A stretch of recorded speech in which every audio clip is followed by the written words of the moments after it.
Think about your favorite manga. Okay, you got it? Well, what if I told you that at some point it was probably influenced by a movie? Depending on the series that you picked, it's probably not hard to see why. Maybe it's in the setting or the world that's been created, or it's in the themes and the ideas that are presented, or it could just be in the characters overall. Because the characters, if I'm gonna be real for a second, sometimes can be lifted one-to-one from a screen to the page. Yeah, I might be looking at you, Fujimoto, but scratch that. Now, think about a series that doesn't really do blatant homages or just straight up references to movies, but instead is centered around them. A series where movies are essentially the focus of the characters' relationships, and the story revolves around them watching and consuming this stuff. And to top it all off, make it a rom-com. Yep, today we're gonna be talking about How About R15. Hi guys, I'm Bayfund, and I absolutely love this series. It is essentially what if you get a cinephile to just write a manga. Because this entire thing is just kind of fighting for movies' place in culture. Trying to argue that it's got beneficial effects for people, and that it's just fun overall as a form of media. Things that I think are pretty important right now, because if we look at the place where movies are being made, there's still a strike that's going on with writers and actors that still hasn't come to its end. And yeah,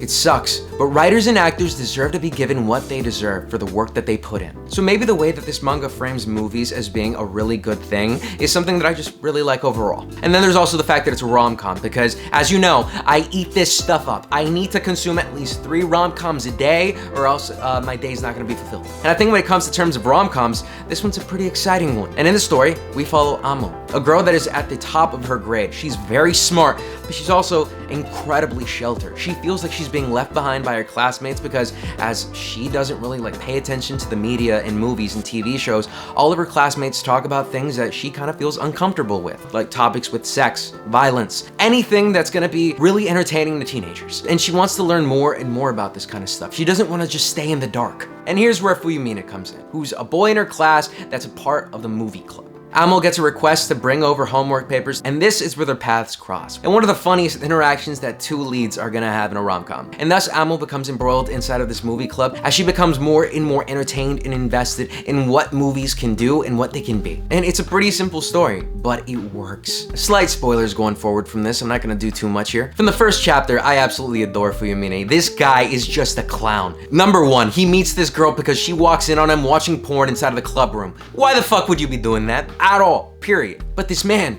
he does an unfathomable recovery here. The way that he gaslights and girl bosses his way out of this sets up the entire story here. I was dying on the first chapter and it really got my attention. And it's simple, because the way that the story is structured after the first chapter is the characters want to watch a movie, they pick the movie, they watch it, and at the end, we get a breakdown from the mangaka, where we basically get to know why they picked it, what they think is important about the movie, and just some little tidbits and trivia about it too. You get things like Chainsaw Massacre, La Pianist, Constantine, and hit classics like Zombiever. Yeah, this mangaka's taste is very diverse. It's not something that's just so cut and dry and simple. And even though the manga's called R15, that doesn't mean that the manga is just limited to talking about movies that are in the R15 range. The title of this manga is more in reference to the lie in chapter 1. But the author wants to use this manga as an excuse to just talk about the movies that he likes. And each thing plays into the strengths of the story. Amo is a really sheltered girl, to the point that she's never even seen a movie. And to be honest, the big question is why. We don't know that yet, but she's not allowed to. So this movie club is essentially an escape for her to watch movies and things that she wasn't allowed to, and to learn why they are so important and so good. And she experiences the world and learns about things the way that most people do, just through entertainment and through the medium of movies. It's something that I think is very universal, because I think that a lot of people just watch movies growing up. And personally, I think this story hits even more for me, because when I was in school, I wasn't necessarily in the movie club, but I took a lot of classes where I would sit down and watch movies with my classmates. It was one of my favorite parts of school, and this really kind of harkens back to that. So it kind of reels me back in when I was in school and watching these movies for the first time, legendary movies that I didn't know were gonna impact me in certain ways. I could kind of sort of see myself in their shoes as they were watching these movies. And it rings out some really good points about things that you can't really get unless you watch movies or read books or really get yourself engrossed in media.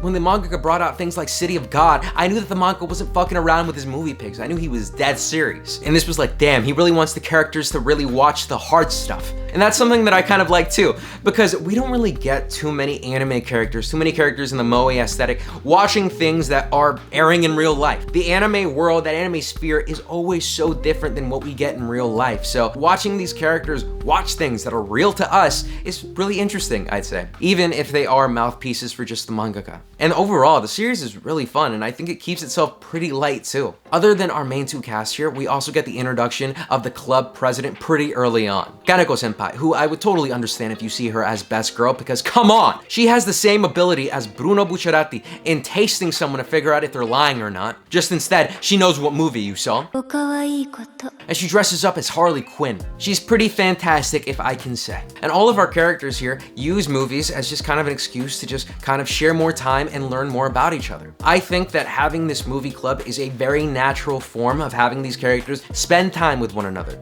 A lot of times in mangas, you get situations and characters where in real life, they really wouldn't mesh too well. There would be no real incentive for the characters to keep talking or interacting, and they're just kind of forced to be in the same room together. Here, the progression of the characters' relationships and how they care for each other feels more natural. Fuyumine becomes to get a bit more concerned for Amo because he does feel that he is quite a bit of a loser that just sits down and watches movies all day. Meanwhile, she has a lot of potential in terms that she's actually the #1 in her class. But he also begins to care for her and sees her as an intrinsic part of the movie club, even if she's not like an actual member of it. And I also like how the story's been progressing, with revealing more and more about the mystery as to why Amo hasn't been able to watch movies. As of right now, we haven't gotten the complete reveal, but we're almost there. And honestly, like the little reveal for Constantine was kind of goofy, but then it got real serious again, and it picked up to the part where now I'm on the edge of my seat waiting for what the answer can really be. And I expect that we'll soon learn. This series is a really fun read that I wholeheartedly recommend. In terms of the chapters that are translated, there's not too many out there, so you'll be able to read this in like probably less than a few hours. And if you want to make it more entertaining for yourself so that you can share the same experience the characters are sharing,